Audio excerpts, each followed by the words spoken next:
శుభకార్యాలకు పూజార్ల కోసం వెతుకుతున్నారా? పూజారీస్.com లో అతి తక్కువ ధరలకే పూజార్లను ముందే బుక్ చేసుకోండి. వెంటనే కాల్ చేయండి. ఓం శ్రీ గురుభ్యో నమః. శ్రీ మహాగణాధిపతయే నమః. శ్రీమాత్రే నమః. కర్కటే పూర్వ ఫల్గుణ్యాం తులసీకాననోద్భవాం పాండ్యే విశ్వంభరాం గోదాం వందే శ్రీరంగనాయకీం.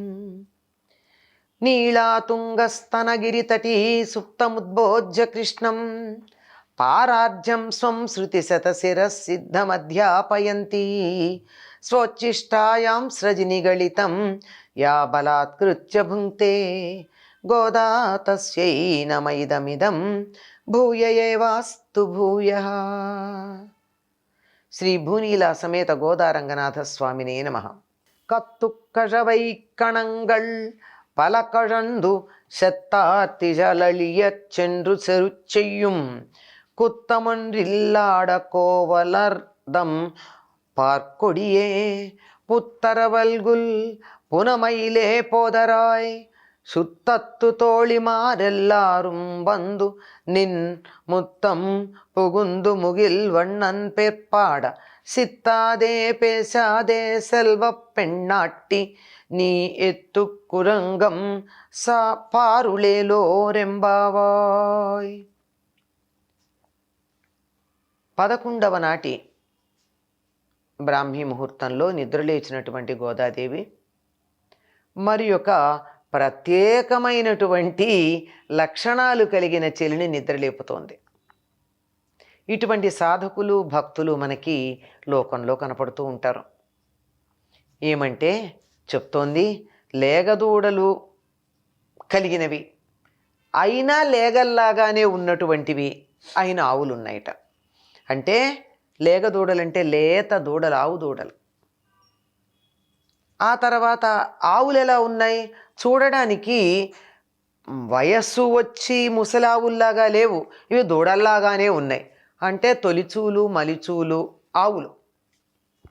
అటువంటి ఆవులు చాలా ఉన్నాయి, మందలలో ఉన్నాయి. మంద అంటే అనేకమైనటువంటి ఆవుల సముదాయాన్ని మంద అంటారు. అటువంటి మందల్లో ఎన్నో ఆవులు కలిగినటువంటి మందలుండి వాటన్నింటినీ చక్కగా పితకగలిగిన వారు, వాటి దగ్గర పాలు పితకగలిగినటువంటి వాళ్ళు. ఎంతసేపు పడుతుందండి? 100 ఆవుల దగ్గర పాలు తీయాలంటే ఎంతసేపు పడుతుంది? ఎంత ఓపిక ఉండాలి? అంతేకాదు శత్రువులను ఎదిరించి బలంగా యుద్ధం చేయగలిగిన వారు.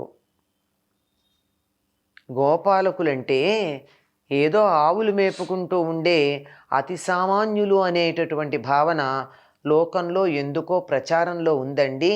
గొల్లలు అటువంటి వారు కాదు. ఈ యాదవులందరూ కూడా గొప్ప బలం కలిగినటువంటి వారు. తర్వాత నందుని గురించి కూడా అదే మాట చెప్తుంది ఆవిడ. ఒక్కొక్కళ్ళకి ఏనుగకున్నంత బలం కలిగిన వాళ్ళు, యుద్ధ విద్యలలో నిపుణులు, పాండిత్యం కూడా తక్కువేం లేదు, బాగానే ఉన్నాయి. వీరి మందలకి గర్గమహర్షి మొదలైనటువంటి వారు వచ్చి వారికి ఎక్కడన్నా ఇంతకుముందు చదివినటువంటి చదువు మరపుకు వచ్చిందేమోనని వాళ్ళకి మళ్ళీ ఆ చదువునంతా కూడా గుర్తు చేసి పెడుతూ ఉంటారు. అటువంటి వాళ్ళు వీళ్లతో నారాయణ సైన్యం అన్నటువంటి పేరుతో చాలామందిని కౌరవుల వైపు యుద్ధం చేయడానికి పంపించాడు కదా కృష్ణుడు. చాలా బలం కలిగిన వాళ్ళు, చాలా బలంతో శత్రువుల్ని ఎదిరించి యుద్ధం చేయగలిగినటువంటి వాళ్ళు, వారి వంశంలో ఎటువంటి దోషం లేనటువంటి వాళ్ళు అయినా గోపాలకుల వంశంలో మొలచిన ఓ బంగారు తీగ అంటోంది. ఓ స్వర్ణలత, ఓ బంగారు తీగ, మరి ఈ వంశంలో, ఇలాంటి వంశంలో జన్మిస్తే మరి కొంచెం గారాబం కూడా ఉంటుంది ఇంట్లో. అందువల్ల ఆవిడ లేవకుండా ఉన్నది. పుట్టలోని పాము పడగలాగా ఉన్న నితంబ ప్రదేశం గలదానా. ఇదేం పోలికండి? పిరుదుల భాగం ఏదైతే ఉందో అది పుట్టలోని పాము పడగ ఎత్తినట్టుగా ఉన్నటువంటి నితంబ ప్రదేశం కలది. అంటే పామిలా చుట్టలు చుట్టుకుని తలవైపు కొంచెం ఎత్తుగా ఉండి అలా వట్రువగా అర్ధగోళాకారంగా ఉన్నటువంటి నితంబాలు, పిరుదులు కలిగినటువంటి దానా. అడవిలో ఉన్నటువంటి నెమలిలాగా అందమైన కేశపాశంతో ప్రకాశిస్తున్నదానా, అడవి నెమలిట, ఆ నెమలి యొక్క కేశపాశంలాగా అందంగా ఉన్నదానా, రా, ఎంతసేపు పడుకుంటావు? చుట్టాలు చెలికత్తులు మొదలైనటువంటి వాళ్ళంతా వచ్చారు. నీ ముంగిట్లో చేరి ఉన్నారు, నువ్వు తలుపు తెరవలేదు, నీ ముంగిట్లో ఉన్నారు. మరి నీలమేఘవర్ణుడైన కృష్ణుడి నామాన్ని కీర్తిస్తున్నాం మేమంతా. అయినా నువ్వు ఉలక్కుండా పలక్కుండా ఉన్నావు. చెప్పమ్మా, నీ విషయం ఏమిటో చెప్పు, నీ ఉద్దేశం ఏమిటో చెప్పు, దీని అర్థం ఏమిటో చెప్పు. నువ్వు బాగా సంపన్నురాలివి కదా, ధనవంతురాలివి అనేటటువంటిది ఏమైనా అభిప్రాయం ఉందా అన్న. ఇక్కడ ఈవిడ గురించి వర్ణించినటువంటిది ఏదైతే ఉందో ఇది యోగ శాస్త్ర విశేషాలతో కూడుకున్నది. మనిషి శరీరంలో మూలాధారం అనబడేటటువంటి చక్రం ఎక్కడుంటుంది? పిరుదుల భాగంలోనే ఉంటుంది. పిరుదుల భాగంలో కుండలిని ఎలా ఉంటుంది అంటే 3.5 చుట్టలు చుట్టుకున్నటువంటి పాములాగా ఉంటుంది. అందుకని పుట్టలో చుట్టలు చుట్టుకున్న పాములాగా ఉన్న పిరుదులు కలిగిన దానా అంది. అంటే కుండలిని గురించినటువంటి ఒక విశేషం చెప్పిందనమాట. పైగా ఎలా ఉన్నది? బంగారు తీగలాగా ఉంది. ఎవరిలో అయితే కుండలిని ప్రచోదనమవుతుందో ఆ కుండలిని ఎలా ఉంటుంది అంటే మెరుపు తీగలాగా ఉంటుంది. మెరుపు తీగ ఎలా ఉంటుందో అలా విద్యుత్ తీగ, తటిల్లత, అలా మెరుపు తీగలాగా అలా తడుక్కొని మెరుస్తూ సన్నగా ఒక్కసారి మెరుపు తీగ ఎంత వేగంగా మెరిసి ఆరిపోతుందో అంత వేగంగాను మూలాధారం నుండి సహస్రారం దాకా, అంటే పిరుదుల భాగం నుండి కపాల భాగం దాకా ఒక్కసారి పైకి పెడుతుంది. కనుక మూలాధార స్వరూపిణి, యోగ స్వరూపిణి, యోగము సిద్ధించి కుండలిని ప్రచోదనమైనటువంటి లక్షణం కలిగింది అనే మాట ఇక్కడ సూచనప్రాయంగా చెప్పడం జరిగింది. ఆవిడ జుట్టు ఎలా ఉందట?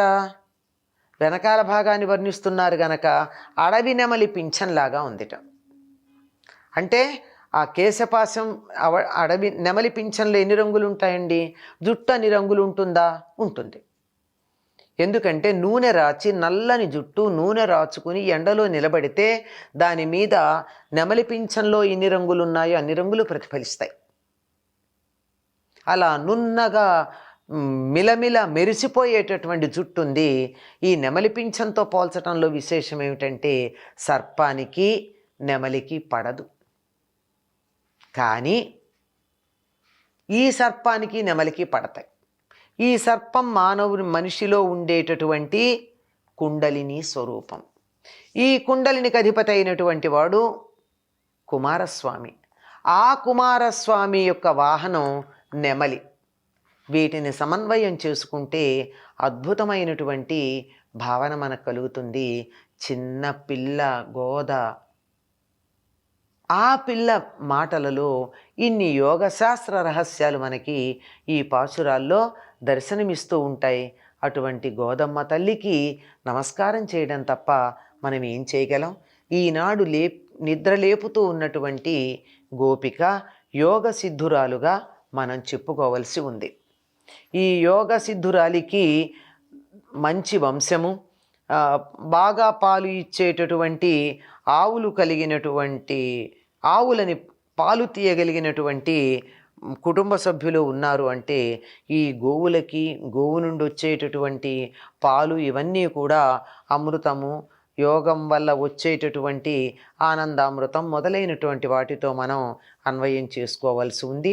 సూచనాప్రాయంగానే ఇందులో ఉన్నటువంటి మహార్థాన్ని తెలియచెప్పడం జరిగింది. అటువంటి గోదాదేవికి నమస్కారం చేయడం తప్ప మనం అర్థం చేసుకుంటున్నాము అని అనుకోవడం ఒక చిన్న భ్రమ. అర్థం చేసుకునే ప్రయత్నం మాత్రమే చేస్తున్నాం. ఆ తల్లికి నమస్కరిస్తూ స్వోచ్చిష్టమాలికా బంధగంధబంధురజిష్ణవే విష్ణు చిత్తతనూజాయై గోదాయై నిత్యమంగళం. స్వస్తి.